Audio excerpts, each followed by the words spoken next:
Welcome back to another Explainer. Today, we're diving straight into the absolute core of Wall Street and global finance. We're going to break down the actual daily operations of investment banks, how they raise capital, advise, broker, and trade. And we're doing it all through the highly structured lens of the SASB standard metrics for investment banking and brokerage. If you want to know how the gears of global capital actually turn, you are definitely in the right place. Okay, let's dive into this. We hear terms like Wall Street, investment banking, and capital markets thrown around all the time, right? But honestly, what exactly does an investment bank do all day? If we look past the sensational headlines in the Hollywood movies, what are the fundamental day-to-day functions that keep the entire global economy moving? Here is our roadmap for today. We're going to hit the capital markets engine, then advisory and underwriting, move into brokerage and market making, examine incentives and risk-taking, and finally, wrap up with integrity and ESG integration. Part 1. The capital markets engine, the foundation of global finance. Look, at its absolute surface level, this entire industry exists to do one main thing: raise and allocate capital. Whether it's a massive multinational corporation looking to build a new factory, a financial institution expanding, or a sovereign government trying to fund new infrastructure, they all need capital. Investment banks act as the engine of the global economy, and they use that capital as the essential fuel to power growth worldwide. Part 2. Advisory and underwriting explained, designing the engine. So the crucial point here is underwriting, which is really all about risk and distribution. Think of the bank as a giant financial wholesaler. When a company wants to issue new equity, like an initial public offering, or issue new debt, they aren't going door to door looking for investors. The investment bank steps in, buys those securities out front, and takes on the risk of distributing them.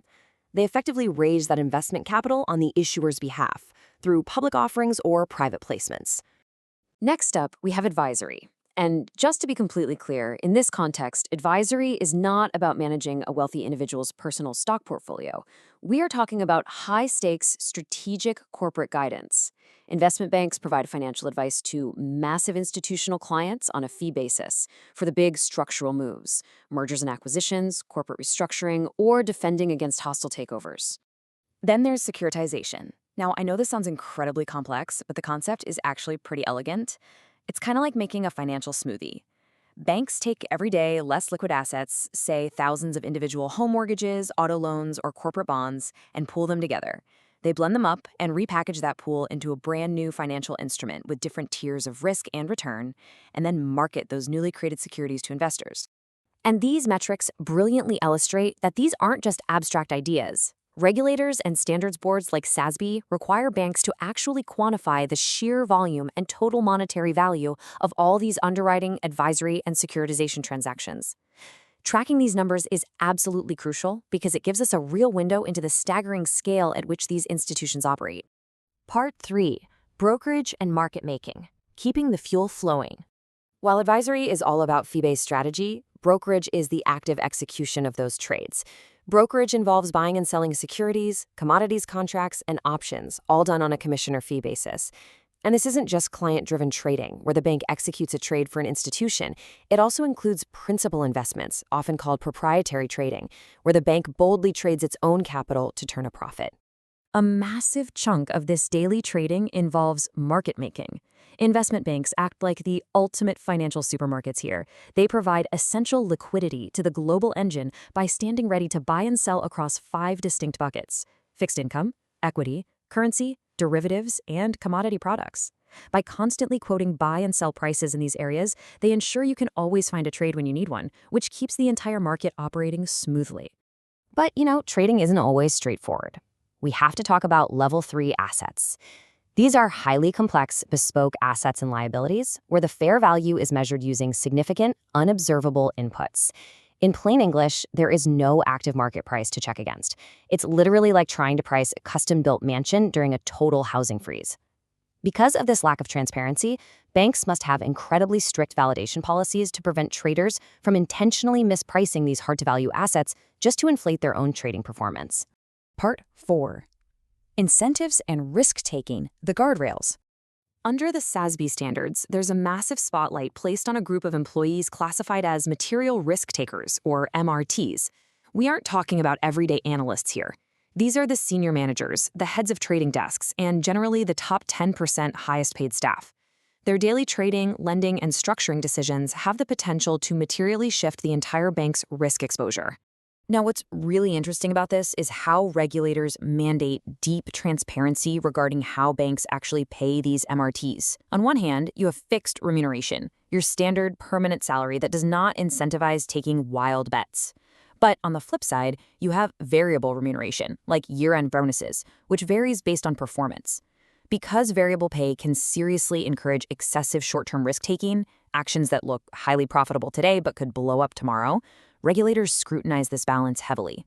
To further control this behavior, banks utilize malus and clawback provisions. Think of these as an essential emergency brake. If a material risk taker takes reckless actions that eventually cause unexpected losses for the bank down the line, these explicit risk adjustments allow the bank to legally retract or lower that employee's previously awarded bonuses. It perfectly aligns the employee's personal financial outcome with the long-term survival of the institution. And that long-term survival is absolutely critical because of systemic risk. The actions of these individual risk takers ripple out to the broader global picture. The biggest investment banks are tracked via GSIB scores, Global Systemically Important Bank Scores. These scores measure an institution's size, its complexity, and its deep interconnectedness with other financial entities, recognizing that a domino effect at this level can cause devastating worldwide financial disruption. Finally, Part 5. Integrity and ESG integration, the modern mandate. Let's see how this builds into everything we've discussed today. ESG integration, environmental, social, and governance, isn't just a corporate buzzword anymore. It's a systematic inclusion into fundamental financial analysis. When investment banks are pricing risk for underwriting debt, assessing a proprietary loan, or advising on a merger, they must systematically factor in these macro and micro ESG variables right alongside traditional economic data. And of course, the foundation of all of these services is professional integrity. Banks operate under extremely strict legal requirements against fraud, insider trading, anti-competitive behavior, and market manipulation.